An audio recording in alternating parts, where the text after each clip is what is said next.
इस पूरे इलेक्शन को अगर आप देखें तो हेमंत बिस्वा शर्मा सेंट्रिक इलेक्शन पूरा रहा है। बीजेपी की सेंट्रल लीडरशिप ने लगभग उनको फ्री हैंड दिया था कि इलेक्शन का पूरा मैनेजमेंट कैसे करना है, क्या करना है, किस प्रकार के कैंडिडेट सिलेक्शन, इन सारी चीज़ में उनका बहुत अहम रोल रहा था। आमतौर पर किसी राज्य में इतनी छूट प्रदेश इकाई को नहीं होती जितनी असम में हेमंत बिस्वा शर्मा को दिया गया था। दूसरी चीज़ की डेवलपमेंट के काम उन्होंने जिस प्रकार से करा है वो उनके पक्ष में रहा है।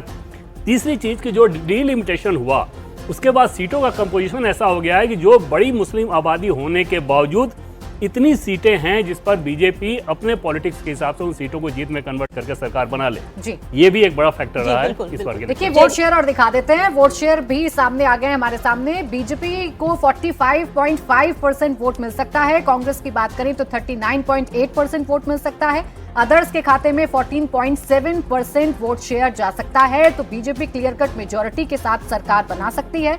45.5% बीजेपी का वोट शेयर रह सकता है, जबकि कांग्रेस की बात करें तो 39.8% कांग्रेस का वोट शेयर 2021 से करनी चाहिए प्राची। तो 2021 में एनडीए को 44.5% वोट मिला था, मतलब 1% वोट बीजेपी का बढ़ सकता है और ये तीसरा टर्म होगा बीजेपी जब के पास अगर ये नतीजे बन जाते हैं तो। दूसरी ओर जो गठबंधन है, कांग्रेस लेड गठबंधन जो है, उसका वोट गिर रहा है काफी। अब वो पिछली बार उनको लगभग 43.5% वोट आया था, मतलब वो 4% वोट का लॉस हो रहा है। बीजेपी 1% गेन कर रही है, कांग्रेस को 4% वोट का लॉस हो रहा है। सीटों में वो कमोबेश वही है जितना वो पिछली बार थी। दूसरा सौरभ जी रोक रहा हूं, इसमें जो उनका वोट कांग्रेस का गिर रहा है उसमें सबसे बड़ा कोई योगदान है वो महिलाओं का है। जो महिला पिछली बार कांग्रेस के साथ थी, इस बार मूव करते हुए बीजेपी की तरफ जाती थी। नहीं, इसमें एक फैक्टर और जोड़ना होगा। पिछली बार बदरुद्दीन अजमल की पार्टी के साथ कांग्रेस पार्टी का अलायंस था, वो दोनों मिलकर के साथ लड़े थे। जो अन्य का 14% हम लोग वोट देख रहे हैं वो AIUDF का वोट होगा जो कांग्रेस पार्टी से निकल गया। पिछली बार सिर्फ 1% का अंतर था दोनों के बीच में। लेकिन मुस्लिम वोट यहाँ पे भी ज्यादातर कंसोलिडेट ही होगा। हमने लोकसभा में भी देखा है कि बदरुद्दीन अजमल खुद अपनी सीट हारे हैं क्योंकि लोग कांग्रेस के पीछे। लेकिन अभी जो 39 और 45 का हो गया ना, जो 6% का अंतर है, वो अगर अजमल के साथ अलायंस होता तो नंबर ऑफ सीटें नहीं बढ़ती। वोट परसेंटेज कांग्रेस अलायंस का भी 44% तक पहुंच जाता है। लेकिन वो एक जो अभी कहा देवेंद्र जी ने कि वो उस पर्टिकुलर इलाके में कंसोलिडेट करता है जो इलाका मुस्लिम बहुल कर दिया गया है। वो 2023 के बाद से जो परिसीमन के बाद दो चीजें बिल्कुल हुई है। जेरी मैंडरिंग की है वहां पे, बिल्कुल हुई है। इस तरह से कंस्टिट्यूएंसी क्षेत्र रीडिफाइन किए हैं कि मुस्लिम पॉपुलेशन कम हुई है कई कंस्टिट्यूएंसीज में, उससे कांग्रेस को नुकसान हुआ है। दूसरी बात, एक आपने क्योंकि मुझे पहले पूछा था मुद्दा, एक बहुत बड़ा अंतर है कि जो 2021 का चुनाव था या जो 2016 का चुनाव था वो नरेंद्र मोदी के नाम पे था। तब लोग कहते थे मोदी जी को वोट दे रहे हैं। आज जो भी भाजपा को वोट दे रहा है वो हेमंत बिस्वा शर्मा को। अच्छा, मोदी जी का नाम कम आ रहा है, लोकसभा में आता है लेकिन विधानसभा चुनाव में अब की बार नाम मुख्यमंत्री का। ये तो अचीवमेंट है हेमंत बिस्वा शर्मा की। वो तो देखिए वो फेस है पार्टी का। अब नरेंद्र मोदी असम में फेस नहीं है, जैसे योगी आदित्यनाथ उत्तर प्रदेश में फेस है भाजपा का, नरेंद्र मोदी नहीं है। वैसे ही हेमंत बिस्वा शर्मा अब असम में बीजेपी का फेस है। सर, असम में तीसरी बार बन सकती है भाजपा की सरकार, एग्जिट पोल बता रहा है मनोज जी का।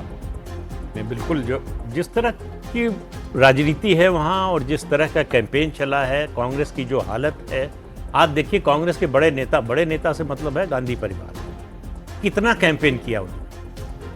आपको दिखा कि उनके लिए वो मानकर चल रहे हो कि डू और डाई वाली सिचुएशन है असम में, ये जीतना ही है हमको किसी भी हालत में।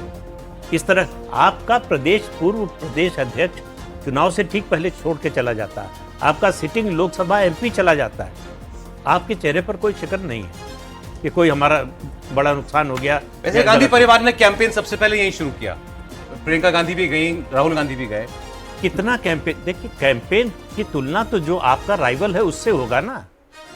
आप 3 बार गए या 4 बार गए, अगर दूसरा जो है 25 बार जा रहा है तो आपके उस कैंपेन का कितना असर होगा। सर, एक चीज और बता दें क्योंकि और एग्जिट पोल भी आ गए हैं मेट्राइज के अलावा, तो एक्सिस बाय इंडिया बीजेपी को 88 से 100 सीटें दे रहा है, मतलब वही है लगभग रेंज जो है, शायद थोड़ा सा 1-2-5 सीटें ज्यादा ही मनोज जी के एग्जिट पोल से।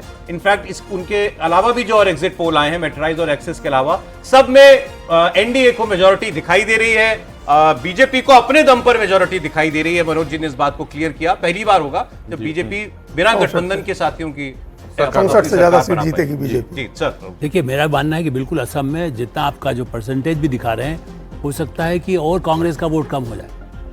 प्रियंका गांधी को इंचार्ज बनाया गया था।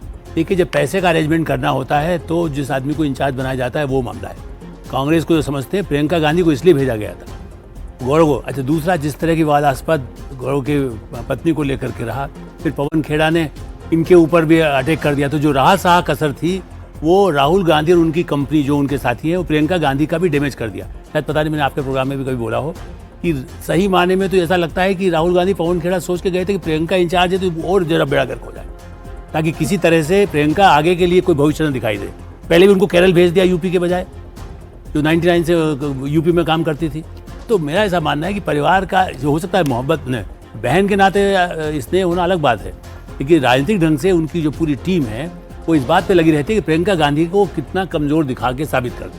सर, एक समस्या ये थी कांग्रेस के पास कि हेमंत विश्व शर्मा के बारे में एकदम धारणा सी थी कि कांग्रेस के भी 25-30 टिकट वो दिलवा रहे हैं और वो तय कर देते हैं कैंडिडेट, और कांग्रेस की जो स्टेट यूनिट है एक तरह से कॉम्प्रोमाइज रहती है और उसके हिसाब से टिकट दे देती है। उसको न्यूट्रलाइज करने के लिए, उसको काउंटर करने के लिए यहाँ से प्रियंका गांधी को लगाया गया ताकि बेहतर कैंडिडेट ही दिया जा सके। लेकिन कांग्रेस के हिसाब से सौरभ, अगर आप देखें तो सबसे बड़ी चूक वहाँ पर हुई जब इन लोगों ने रणनीति बनाई थी लगभग 7-8 महीने पहले कि इस बार के इलेक्शन को करप्शन के इर्द गिर्द लेके जाना है असम में। उस चीज़ को हेमंत बिस्वा शर्मा ने भांपा और उसके पहले ही उसको काउंटर करने के लिए गौरव गोगोई की पत्नी को लेकर इतना बड़ा आरोप लगा दिया, और उन सारी चीज़ों में कांग्रेस पार्टी बहुत बेहतर तरीके से नजर नहीं आ पाई। जबकि समझ में ये आ रहा था कि दिल्ली में जो बीजेपी है, मतलब बीजेपी का टॉप लीडरशिप, उनकी रणनीति शायद वो नहीं रही होगी इस लिहाज से कि हेमंत बिस्वा शर्मा ने गुवाहाटी में जितना बड़ा कुछ किया इस मामले को लेके, दिल्ली में बीजेपी ने वैसे रिस्पॉन्ड नहीं किया था। लेकिन हेमंत बिस्वा शर्मा की रणनीति ये थी कि इससे पहले कि ये करप्शन का आरोप लगाएं, एक इतना बड़ा आरोप चस्पा कर दो कि यही वो सफाई देते फिरें, और कांग्रेस एकदम लगा ही नहीं कि असम में कोई चुनाव जीतने के लिए लड़ रही है। ठीक है, और वो पोल में भी नजर आ रहा है, एग्जिट पोल में नजर आ रहा है। सभी एग्जिट पोल असम में भारतीय जनता पार्टी की सरकार बनाते हुए दिख रहे हैं।